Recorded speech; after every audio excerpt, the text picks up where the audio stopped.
As the feast continued, Alex noticed something about the dynamics at the Slytherin table. Many of the first years seemed to know each other already. They discussed family histories, shared stories about their relatives, and recognized each other from past visits.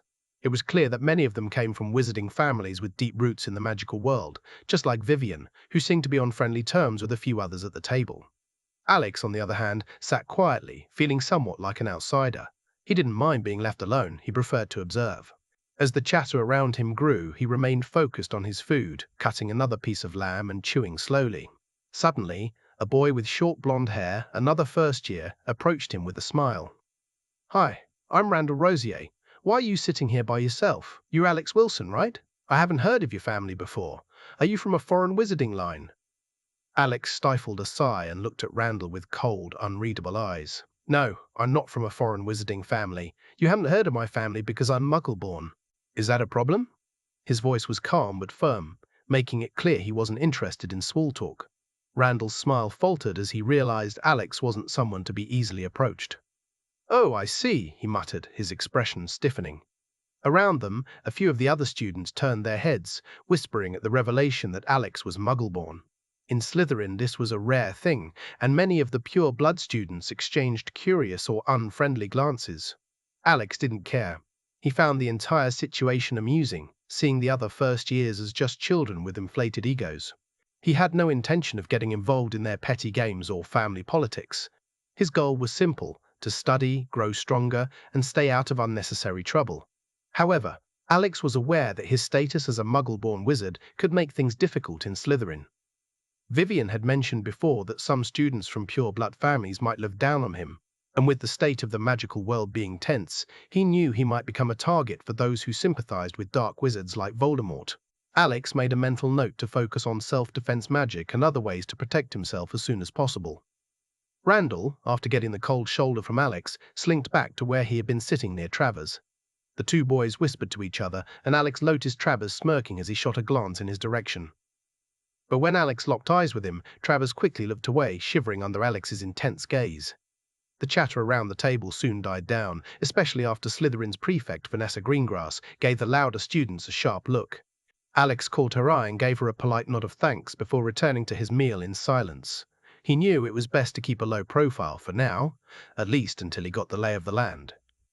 As the feast came to an end, Professor Dumbledore stood up once more, reminding the students of the school's rules. No students are to enter the Forbidden Forest, so be mindful of the castle's boundaries. Due to the current climate in the magical world, there are auras patrolling the grounds to ensure everyone's safety. Then, with a gleam in his eye, Dumbledore announced, "And now, my favorite part of the evening, let's sing the school song." With a wave of his wand, golden ribbons flew into the air, displaying the lyrics for everyone to see. The entire hall stood up to sing, but each group seemed to be singing the song to their own tune, creating a chaotic and dissonant melody. Alex joined in reluctantly, finding the whole affair rather ridiculous. He noticed that Dumbledore was the only one who seemed truly pleased with the off-key performance. It made Alex wonder what kind of person the headmaster really was. Once the song ended, the prefects gathered their students and began leading them to their dormitories.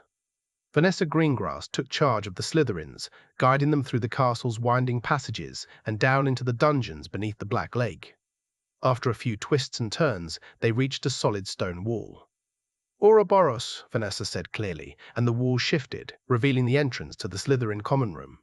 The common room was dimly lit, with greenish light casting eerie shadows across the walls. The ceiling was low and arched, and chains held circular lamps that swayed gently overhead. The stone walls and floor gave the space a cold, dungeon-like feel, and carved wooden chairs were arranged around a large fireplace. Skulls and other dark decorations lined the room, adding to its chilling atmosphere. Through some of the windows, the murky depths of the Black Lake could be seen, the water reflecting an emerald glow into the room. "I am your prefect, Vanessa Greengrass. The password to enter the common room will change every 2 weeks. The current password is Ouroboros, and updates will be posted on the notice board." She surveyed the students, her gaze passing over each of them. "At Hogwarts, we are Slytherins. Ambition is not a flaw, we value it, but we are always calm, graceful, and self-sufficient. Most importantly, we uphold Slytherin's honor." It has been years since we won the House Cup, and I hope you spend more time focused on your studies and the reputation of the house rather than wasting energy fighting Gryffindors. The students listened, some nodding in agreement while others remained indifferent. But just as Vanessa finished her words, a loud voice interrupted from the steps. "We can't just let those Gryffindor idiots walk all over us. The magical world is changing. This is our chance to rise." A tall, blonde upperclassman shouted defiantly. He had a strong build and a commanding presence. "That's Rolly Yaxley, fifth-year prefect. He was just promoted this year," Vivian whispered to Alex.